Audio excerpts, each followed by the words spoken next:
subscribe কৰি লোৱা এই চেনেলটো ভিডিঅ'টো এটা লাইক কৰি বেল আইকনটো প্ৰেছ কৰি দিয়া অনুগ্ৰহ কৰি হেল্ল' ষ্টুডেণ্টছ কি খবৰ তোমালোকৰ আশা কৰোঁ ভালেই মই ৰিহান আৰু লৈ আহিছোঁ আজি এটা নতুন ভিডিঅ' এই ভিডিঅ'টো ক্লাছ 5ৰ ল'ৰা ছোৱালীৰ বাবে বহুত হেল্পফুল হ'ব কাৰণ এই ভিডিঅ'টোত মই তোমালোকক ক্লাছ 5ৰ অসমীয়াৰ অমলপ্ৰভা দাস নামৰ চেপ্টাৰটোৰ গোটেই কুৱেশ্যন আনচাৰ্ছ দিম চ' ভিডিঅ'টো শেষলৈকে চাই থাকিবা অনুশীলনীৰ উত্তৰ দিয়াৰ ক নম্বৰ কুৱেশ্যনটো হ'ল অমলপ্ৰভা দাসৰ পিতৃ আৰু মাতৃ কোন আছিল উত্তৰটো কি হ'ব অমলপ্ৰভা দাসৰ পিতৃৰ নাম ডাক্তৰ হৰিকৃষ্ণ দাস আৰু মাতৃৰ নাম হেমপ্ৰভা আছিল খ নম্বৰ কুৱেশ্যনটো হ'ল অমলপ্ৰভা দাসে কেতিয়াৰ পৰা সূতা কাটিবলৈ আৰম্ভ কৰিছিল উত্তৰটো হ'ব 10 বছৰ বয়সৰ পৰা অমলপ্ৰভা দাসে সূতা কাটিবলৈ আৰম্ভ কৰিছিল গ নম্বৰ কুৱেশ্যনটো হ'ল তেখেতে শৰণীয়া পাহাৰত কি উদ্যোগ পাতিছিল উত্তৰটো হ'ব তেখেতে শৰণীয়া পাহাৰত তেল পেৰা কাগজ তৈয়াৰ কৰা চাবোন তৈয়াৰ কৰা মৌ পালন কৰা তাঁতৰ কাপোৰ বোৱা আদি উদ্যোগ পাতিছিল ঘ নম্বৰ কুৱেশ্যনটো আমাক সুধিছে এই উদ্যোগবোৰে দেশবাসীক কেনেকৈ সহায় কৰিব বুলি তেখেতে ভাবিছিল এই উদ্যোগবোৰে কাক কৈছে এই শৰণীয়া পাহাৰত যে পাতিছিল সেই উদ্যোগবোৰৰ কথা কৈছে ঠিক আছে তো ইয়াৰ উত্তৰটো তোমালোকে লিখিব লাগিব এনেকৈ এই উদ্যোগবোৰে দেশবাসীক স্বাৱলম্বী হোৱাত দেশবাসীৰ আৰ্থিক অৱস্থা টনকিয়াল কৰাত আৰু প্ৰকৃত স্বৰাজ লাভ কৰাত সহায় কৰিব বুলি তেখেতে ভাবিছিল নেক্সট কুৱেশ্যনটো 9 নম্বৰ চৰকাৰে অমলপ্ৰভা দাসক কি সন্মান দিবলৈ বিচাৰিছিল উত্তৰটো হ'ব চৰকাৰে অমলপ্ৰভা দাসক পদ্ম বিভূষণ সন্মান দিবলৈ বিচাৰিছিল 2 নম্বৰ কুৱেশ্যনটো তলৰ কথাখিনি কোনে কাক কৈছিল কোৱা আৰু লিখা এইখিনি হ'ল কথাখিনি এইখিনি কোনে কাক কৈছিল আমি লিখিব লাগে চ' উত্তৰ তোমালোকে ক'বা উক্ত কথাষাৰ অমলপ্ৰভা দাসে ভাৰতৰ প্ৰধানমন্ত্ৰী জৱাহৰলাল নেহৰুক কৈছিল হয়নে নাই কাক কৈছিল ভাৰতৰ প্ৰধানমন্ত্ৰী জৱাহৰলাল নেহৰু ভাৰত চৰকাৰে অমলপ্ৰভা দাসক পদ্ম বিভূষণেৰে সন্মান দিব বিচৰাত তেওঁ উক্ত কথাষাৰ কৈছিল 3 নম্বৰ কুৱেশ্যনটো হ'ল স্কুলীয়া জীৱনত অমলপ্ৰভা দাসে পঢ়াৰ উপৰি মাক দেউতাকক কি কি কামত সহায় কৰিছিল ইয়াৰ উত্তৰত তোমালোকে লিখিব লাগিব পঢ়া শুনাৰ উপৰি অমলপ্ৰভা দাসে মাক দেউতাকক আজৰি সময়ত স্কুলৰ পৰা অহাৰ পিছত ফুলনিত ফুল ৰোৱা গছপুলিত পানী দিয়া আদি কামত সহায় কৰিছিল হয় চ' তোমালোকেও তোমালোকৰ মা দেউতাক কামবোৰত সহায় কৰিবা যদি পাৰা 4 নম্বৰ কুৱেশ্যনটো হ'ল কটন কলেজত তেখেতক পঢ়িবলৈ কিয় দিয়া হোৱা নাছিল উত্তৰত তোমালোকে লিখিব লাগিব সেই সময়ত কটন কলেজত ছোৱালী পঢ়াৰ কোনো ধৰণৰ ব্যৱস্থা নাছিল সেইবাবে কটন কলেজত অমলপ্ৰভা দাসক পঢ়িব দিয়া নাছিল নেক্সট কুৱেশ্যনটো হ'ল শৰণীয়া পাহাৰত উদ্যোগসমূহ স্থাপন কৰাৰ উদ্দেশ্য কি আছিল উত্তৰটো হ'ব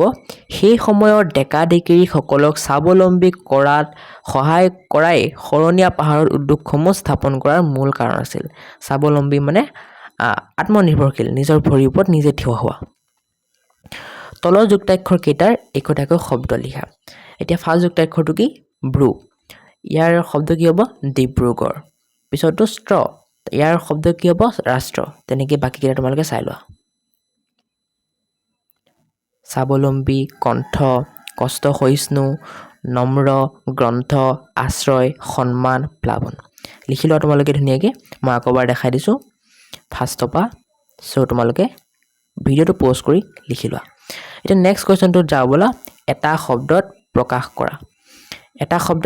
কৰা মানে এটা আমাৰ বাক্য লিখা থাকিব সেইটোক আমি যিকোনো এটা শব্দত প্ৰকাশ কৰিব লাগে ঠিক আছে ক নম্বৰ প্ৰশ্নটো হ'ল সমাজ সেৱা কৰা লোক ইয়াৰ উত্তৰটো কি হ'ব সমাজ সেৱক খ নম্বৰটো হ'ল দেশক ভাল পোৱা মানুহ ইয়াৰ উত্তৰটো কি হ'ব দেশপ্ৰেমিক গ নম্বৰটো বিপ্লৱ কৰোঁতাজনক কি বুলি কওঁ আমি বিপ্লৱী ঘ নম্বৰ দেশৰ কাৰণে মৃত্যুবৰণ কৰা লোকক আমি কি বুলি কওঁ শ্বহীদ বুলি কওঁ ঙ নম্বৰ নিজৰ ওপৰত নিৰ্ভৰ কৰা লোক আৰু নিজৰ ওপৰত নিজে নিৰ্ভৰ কৰা লোকক আমি কি বুলি কওঁ আত্মনিৰ্ভৰশীল বুলি কওঁ এতিয়া নেক্সট কুৱেশ্যনটোলৈ যাওঁ উদাহৰণৰ দৰে শব্দ গঠন কৰা এতিয়া আমাক এটা উদাহৰণ দিছে নম্ৰ এই নম্ৰৰ পৰা আমাৰ কি শব্দ গঠন কৰিছে তা লগাই পেলাই নম্ৰতা শব্দ গঠন কৰিছে তেনেকৈ আমি এই শব্দবোৰৰ বেলেগ শব্দ গঠন কৰিব লাগে তা লগাই যেনেকৈ সাধুৰ লগত তা লগাই দিলে কি হ'ব সাধুতা তেনেকৈ ভদ্ৰৰ লগত ভদ্ৰতা দৃঢ়তা শিক্ষকতা সাৰ্থকতা মূৰ্খ মূৰ্খতা সৰল সৰলতা উজ্জ্বল উজ্জ্বলতা ওকে আশা কৰোঁ বুজি পালা এতিয়া নেক্সট কোৱেশ্চনটো হ'ল অৰ্থৰ পাৰ্থক্য দেখুৱাই তলত দিয়া শব্দবোৰৰ একোটাকৈ বাক্য ৰচনা কৰা এতিয়া আমাক উচ্চাৰণ একে হোৱা কিন্তু স্পেলিং মানে বানান বেলেগ বেলেগ হোৱা দুটা শব্দ দিব সেই দুটা শব্দ দি আমি বেলেগ বেলেগ দুটা বাক্য ৰচনা কৰিব লাগিব যেনেকৈ কথা কথা মানে আমি যি কথা কওঁ সেইটো এইটো দি বাক্য ৰচনা কৰিলে কি হ'ব অচিনাকি মানুহৰ লগত কথা কওঁতে সাৱধান হ'ব লাগে নেক্সট কথা ক মধ্যত থাকে থা এই কথাটো আৰু সেইটো কথা বেলেগ বেলেগ এই সেকেন্ড কথাটো আমাৰ কি এইটো আমি যে কম মাটি কথা সেই কথা বুজাইছে গতিকে ইয়াৰ দ্বাৰা বাক্য ৰচনা কৰিলে কি হ'ব 5 কথাই এবিঘা মাটি হয় ঠিক আছে এতিয়া আহিলো নেক্সট শব্দ দুটা লৈ ফাৰ্ষ্টৰটো হ'ল পাত পটকে পাত দন্ত্যত পাত এই পাতটোৰ অৰ্থ হ'ল গছৰ পাত সো বাক্য ৰচনা কৰিলে আমি কি হ'ব গছৰ পাতে খাদ্য প্ৰস্তুত কৰে নেক্সট পাতটো পটকে পা মধ্যত এই পাতটোৰ অৰ্থ হ'ল পাট মুগা কাপোৰ হ'ব পাট মুগা কাপোৰৰ পাতটো এই শব্দটোৰ অৰ্থ সো আমি বাক্য ৰচনা কৰিলে কি হ'ব অসমৰ শুৱালকুছিত পাট মুগাৰ কাপোৰ তৈয়াৰ কৰা হয় নেক্সট শব্দ দুটা হ'ল হাত আৰু হাত হাত য'ত দন্ত্যাত আছে সেইটো দি আমি বাক্য ৰচনা কৰিলে কি হ'ব ৰাজে নিজৰ হাতেৰে এটা মূৰ্তি প্ৰস্তুত কৰিছে মানে আমাৰ যোনটো হাত যিটো আমি কাম কৰোঁ সেইটো হাত বুজাইছে নেক্সট মধ্যত থকা হাতটোৱে কি বুজাইছে আমাৰ ইয়াত শুক্ৰবাৰে সাপ্তাহিক হাট বহে মানে বজাৰৰ কথা বুজাইছে হয় সো এইবোৰ তোমালোকে লিখি লোৱা বাক্য ৰচনাবোৰ আৰু শব্দবোৰো এতিয়া নেক্সট চাও আমি লৰা আৰু লৰা এটাত কমা আছে এটাত কমা নাই হয় সো যোনটোত কমা আছে সেইটোৱে কি বুজাইছে আমাৰ জেনেৰেলি লৰাবোৰ বুজাইছে যেনে মানে বয় বুজাইছে হয় সো এইটো দি বাক্য ৰচনা কৰিলে কি হ'ব লৰা ছোৱালীবোৰে পথাৰত খেলি আছে আৰু যোনটোত কমা নাই সেই লৰাটোৱে কি বুজাইছে মানে সোনকালে বুজাইছে হয় যেনে এইটো দি বাক্য ৰচনা কৰিলে কি হ'ব সি স্কুললৈ যাবলৈ দেৰি হোৱাত লৰালৰিকৈ ভাত খাই ওলালে লৰালৰিকৈ মানে অতি সোনকালে ভাত খাই ওলালে মানে তৎক্ষণাত মানে পুৰা একেবাৰে জলদি এনেকুৱা কিবা অৰ্থ এটা বুজাইছে হ'ব ছুটি আৰু ছুটি এটাত প্ৰথম ছ আছে এটাত দ্বিতীয় ছ আছে দ্বিতীয় ছ থকাটো মানে কি আমি যে স্কুলৰ পৰা ছুটি লওঁ সেইটো আৰু প্ৰথম ছ থকাটো কি সৰু হ'ব দ্বিতীয় ছ থকাটো দি বাক্য কি হ'ব স্কুল ক্ষতি কৰিলে ছুটি মঞ্জুৰিৰ বাবে আবেদন কৰিব লাগে আৰু প্ৰথম ছ থকাটো দি বাক্য কি হ'ব স্কেলপাত ছুটি মানে সৰু হ'ব এতিয়া নেক্সট শব্দ দুটা হ'ল গাঁও এটাত চন্দাবিন্দু আছে এটাত নাই চন্দাবিন্দু থকাটোৰ অৰ্থ হ'ল আমি যে আমাৰ গাঁও যে সেই গাঁওটোৰ কথা কৈছে গাঁও মানে ভিলেজ হ'ব আৰু নেক্সট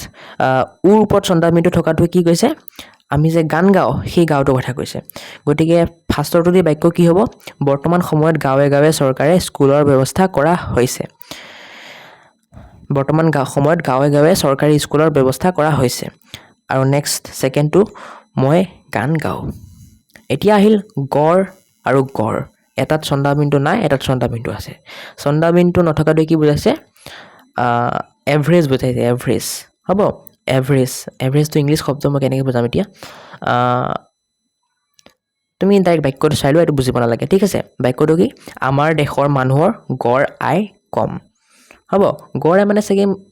তোমালোকে এনেকৈ বুজি লোৱা যে সমূহীয়া আয় হ'ব এভাৰেজ আয় এতিয়া নেক্সট গড়টোৱে কি বুজাইছে এটা জীৱ বুজাইছে আৰু সেই জীৱটো তোমালোকে সকলোৱে চিনি পোৱাই জীৱটোৰ নাম কি এশিঙীয়া গড় হ'ব এতিয়া বাক্য কি হ'ব অসমৰ এশিঙীয়া গড় পৃথিৱী বিখ্যাত এইটো বিখ্যাত এইটো স্পেলিংটো ভুল হৈছে তোমালোকে এনেকৈ লিখিবা মই অলপমান দেখাই দিছোঁ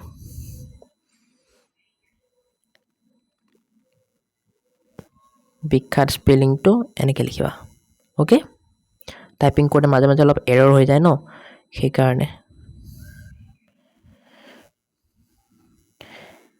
এতিয়া আহিছোঁ নেক্সট কুৱেশ্যনটোলৈ নেক্সট কুৱেশ্যনটো আমাক কি কৈছে ভাৱ বহলাই লিখা কাৰ ভাৱ বহলাই লিখিব লাগে আমি যত্ন কৰিলে ৰত্ন পায় এই বাক্যটোৰ ভাৱ বহলাই লিখিব লাগে সো উত্তৰটো তোমালোকে চাই লোৱা যিকোনো কামৰে ভাল প্ৰতিফল পাবলৈ হ'লে তাক যত্ন সহকাৰে সম্পন্ন কৰিব লাগে পৰিশ্ৰম নকৰি হাত সাৱটি বহি থাকি তাৰ ভাল ফল আহিব বুলি আশা কৰাটো উচিত নহয় ৰত্ন নিজে আহি হাতত কেতিয়াও নপৰে ইয়াক বিচাৰি আনিব লাগে পৰীক্ষাৰ বাবে যত্ন সহকাৰে লিখা পঢ়াৰ দ্বাৰা প্ৰস্তুতি চলালেহে পৰীক্ষাত ভাল ফল পোৱা যায় সেয়েহে কোৱা হয় যত্ন কৰিলে ৰত্ন পায় হ'ব এতিয়া এইটো তোমালোকে লিখি লোৱা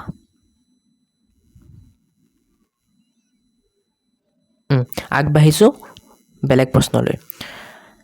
এতিয়া তোমালোকৰ যে কিতাপত যে চন্দ্ৰপ্ৰভা শইকীয়ানীৰ বিষয়ে অলপমান লিখা আছে সেইখিনিৰ পৰা এইখিনি প্ৰশ্ন